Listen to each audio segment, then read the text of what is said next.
Selamat pagi. Wah, Ibu Isma senang sekali. Pada pagi hari ini, Ibu Isma dapat menyapa kalian kembali untuk kita bersama-sama belajar dari buku Bupena kalian. Bupena Jilid 2C pada tema 6, merawat hewan dan tumbuhan, subtema 1, hewan di sekitarku, pada pembelajaran yang kedua dan ketiga. Nah, hari ini kita belajar dari dua pembelajaran ya, Ananda. Sudah siap belum? Ya, kalau kalian badannya sehat, kemudian kalian semangatnya tinggi, tentu saja hari ini kalian juga harus sudah siap dan semangat untuk bisa memulai pelajaran bersama dengan Ibu Isma. Ananda, pada pembelajaran 1 kemarin kita sudah belajar tentang bagaimana menulis tegak bersambung. Selain menulis tegak bersambung, pada pembelajaran 1 kemarin juga ada aturan dalam penulisan huruf lepas. Huruf lepas dan huruf tegak bersambung pada pembelajaran 1.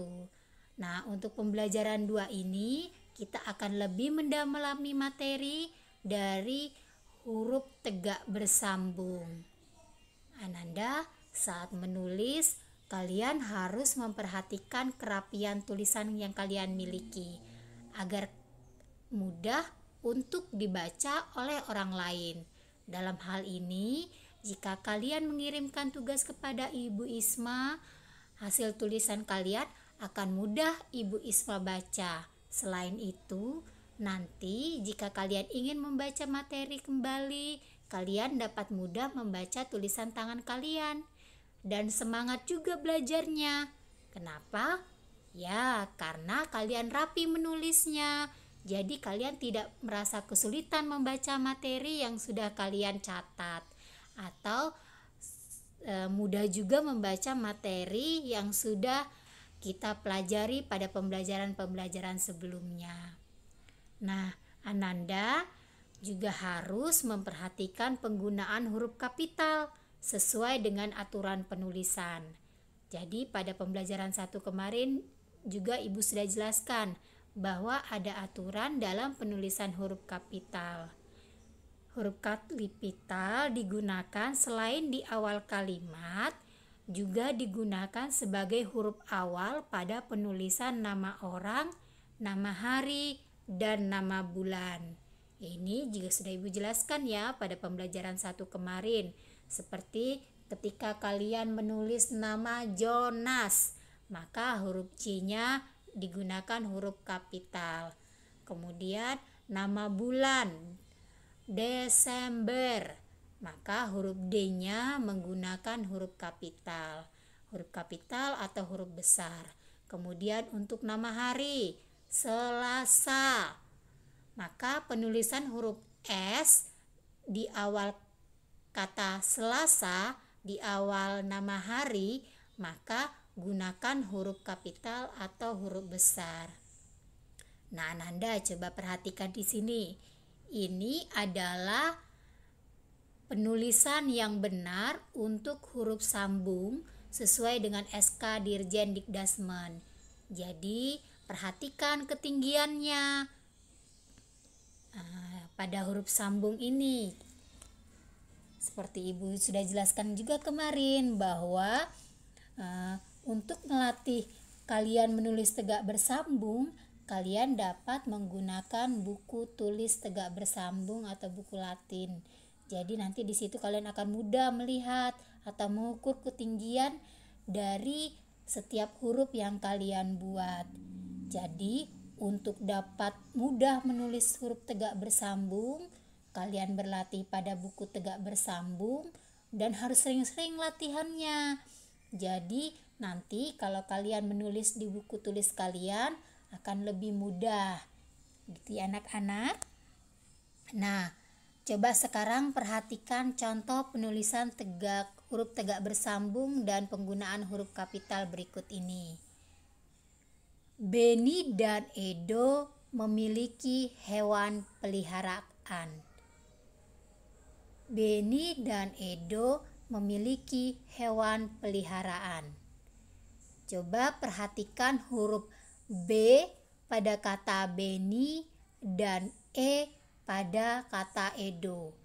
Beni dan Edo, B pada Beni dan E pada Edo menggunakan huruf kapital atau huruf besar. Mengapa ya anak-anak?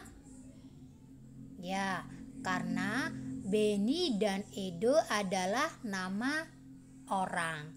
Jadi, untuk penulisan nama orang, huruf awal dari nama itu ditulis dengan huruf besar atau huruf kapital. Nah, untuk huruf kapital B dan E bentuknya seperti ini. Menurut aturan penulisan huruf tegak bersambung. Nah, Ananda menulis huruf tegak bersambung dilakukan dengan cara menambahkan garis sambung pada huruf yang ditulis. Selain awal kalimat, huruf kapital juga digunakan untuk nama orang. Seperti tadi ya, ada Beni dan Edo. Huruf B pada Beni dan E pada Edo. Karena Beni dan Edo adalah nama orang, maka B dan E tadi menggunakan huruf kapital atau huruf besar. Nah, sekarang coba perhatikan contoh kalimat berikut. Dedi dan Made memberi pelet ke dalam kolam ikan lele. Dedi dan Made adalah nama orang, maka huruf D pada Dedi dan M pada Made menggunakan huruf kapital atau huruf besar. Jadi huruf D dan M di sini perhatikan baik-baik. Ini adalah huruf kapital untuk huruf tegak bersambung. Jadi beda ya dengan penulisan huruf M, terutama ya huruf M pada huruf lepas dengan huruf M pada huruf tegak bersambung. Jadi diperhatikan baik-baik bagaimana sih penulisan dari huruf tegak bersambung yang benar. Nih, perhatikan ya huruf M-nya.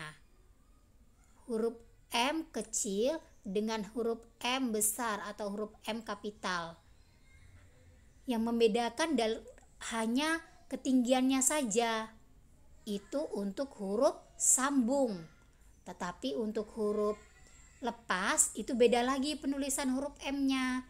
Jadi diperhatikan baik-baik. Jadi harus dilatih untuk bisa biasa menggunakan huruf tegak bersambung atau huruf sambung. Ya Ananda ya. Nah, Ananda pada pembelajaran kali ini pada muatan pendidikan kewarganegaraan kita juga belajar tentang aturan di sekolah. Apa itu aturan Ananda? Ya, aturan adalah tindakan yang harus dipatuhi dan dilaksanakan. Kita harus mematuhi aturan dimanapun kita berada, termasuk saat kita berada di sekolah. Jadi di sekolah itu ada aturannya Ananda. Aturan di sekolah itu harus dipatuhi oleh semua warga sekolah. Contoh aturan yang ada di sekolah antara lain seperti datang ke sekolah sebelum bel berbunyi, memakai seragam dengan rapi sesuai jadwal, dan membuang sampah pada tempat sampah. Nah, kali ini adalah aturan yang harus kalian ketahui. Nanti ketika kita sudah melaksanakan tatap muka atau belajar offline atau belajar dengan langsung turun ke sekolah, maka kita harus mematuhi aturan yang ada di sekolah seperti yang Ibu telah sebutkan di bawah ini, yaitu datang ke sekolah sebelum bel berbunyi, kemudian memakai seragam dengan rapi sesuai jadwal, dan membuang sampah pada tempat sampah. Selain ini ada masih banyak lagi ya peraturan-peraturan yang ada di sekolah kita. Nah, Ananda, pada pembelajaran 1 kemarin, Ibu telah mengajak kalian untuk bernyanyi Naik Delman ciptaan Ibu Sud. Nah, kali ini pada pembelajaran ini kita juga akan kembali belajar bagaimana mengidentifikasi panjang pendek bunyi lagu. Nah, namun mohon maaf karena kali ini kita tidak dapat mengidentifikasi panjang pendek bunyi lagu secara berkelompok. Mengapa? Ya, karena kalian tidak dapat bertemu dengan teman-teman kalian. Jadi ibu tidak bisa membagi kalian menjadi beberapa kelompok. Tetapi ibu harap kalian dapat mengidentifikasi panjang pendek bunyi lagu secara individu. Jadi ibu sudah jelaskan sebelumnya bahwa setiap lagu itu harus dinyanyikan sesuai dengan panjang pendek bunyinya.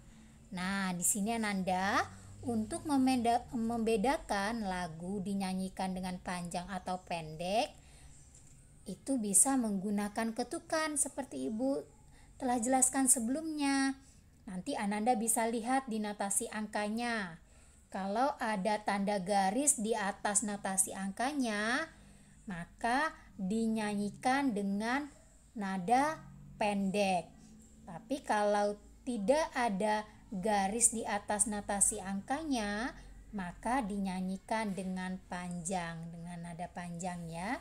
Ibu ulangi, jika di atas notasi angkanya itu tidak ada garis, maka nada itu dinyanyikan dengan nada panjang. Tapi kalau ada garis di atas notasi angkanya, maka nada itu dinyanyikan dengan nada pendek. Karena kalau ada garis di atasnya berarti itu dinyanyikan setengah ketukan. Kalau tidak ada garis di atasnya berarti dinyanyikan dengan satu ketukan. Gitu ya Ananda ya. Nah, Ananda, pada pembelajaran 1 kemarin juga Ibu sudah meminta kalian, jika kalian memiliki timbangan, kalian dapat menggunakannya untuk belajar mengukur berat benda yang ada di rumah kalian. Nah, timbangan adalah alat ukur baku yang kita gunakan untuk mengetahui berat benda. Mengukur berat benda dengan timbangan. Nah, contoh timbangan yang banyak digunakan adalah timbangan kue dan timbangan pasar. Contohnya dua itu yang pertama ya, ada timbangan kue dan timbangan pasar. Jadi di sini pada gambar ini adalah timbangan kue. Coba perhatikan, timbangan kue digunakan untuk mengukur bahan-bahan untuk membuat kue. Jika menggunakan timbangan kue, hasil pengukuran dapat dilihat dari angka yang ditunjukkan oleh jarum timbangan. Coba perhatikan di sini. Ada telur diletakkan di atas timbangan kue dan jarum timbangan menunjuk pada angka 500. Maka berat benda atau berat telur yang ada pada timbangan kue ini adalah 500 gram. Nah, kemarin kita sudah belajar ya satuan berat yang baku. Ada kilogram, gram, dan hektogram. Nah, selanjutnya jika menggunakan timbangan pasar, timbangan seperti ini ya, coba perhatikan, ini adalah timbangan pasar. Jika menggunakan timbangan pasar, hasil pengukuran dilihat dari anak timbangan yang digunakan saat posisi kedua sisi seimbang atau sejajar. Coba perhatikan seperti leher angsa itu. Nah, sisi kiri dan sisi kanan, sisi benda yang ditimbang dengan berat anak timbangan itu harus sejajar, harus sama. Nah, pada timbangan pasar, anak timbangan memiliki berat yang berbeda-beda. Ada anak timbangan dengan berat 1 kg, ada 500 gram atau setengah kilogram ya, biasa kita sebut itu adalah 500 gram. ada 1 hektogram. 1 hektogram itu sama dengan 1 ons, karena kalau biasa kita sebut di kehidupan sehari-hari ons ya. Jadi 1 hektogram atau 1 Hg disingkat dengan Hg, kepanjangan dari hektogram. 1 hektogram itu sama dengan 1 ons, sama dengan 100 gram. Jadi berat timbangan sisi kiri dan sisi kanannya itu harus sejajar. Jadi seperti buah apel ini, maka berapa beratnya Nanda? Ya, berat apel yang ditimbang pada timbangan pasar ini, mari kita hitung bersama. Anak timbangannya 1 kilogram ditambah dengan 1 kilogram ditambah dengan 1 ons. Jadi berat timbangannya atau berat apel yang ada pada timbangan berat untuk dalam timbangan pasar ini adalah 2 kilogram 1 ons. 2 kilo 1 ons. Jadi berat apelnya 2 kilo 1 ons atau sama dengan 2 kilogram lebih 1 hektogram. 2 kilo lebih 1 ons. Nah, demikian anak-anak untuk pembelajaran kita pada hari ini. Kita sudah belajar banyak ya Ananda hari ini, dan Ibu berharap apa yang sudah Ibu jelaskan tadi, pembahasan yang telah Ibu berikan dapat membantu kalian memahami buku Bupena kalian untuk tema 6, subtema 1, pembelajaran 2 dan 3. Dan sampai jumpa kembali Ananda di pembelajaran kita selanjutnya. Tetap jaga kesehatan dan tetap semangat belajar dari rumah. Terima kasih Ananda.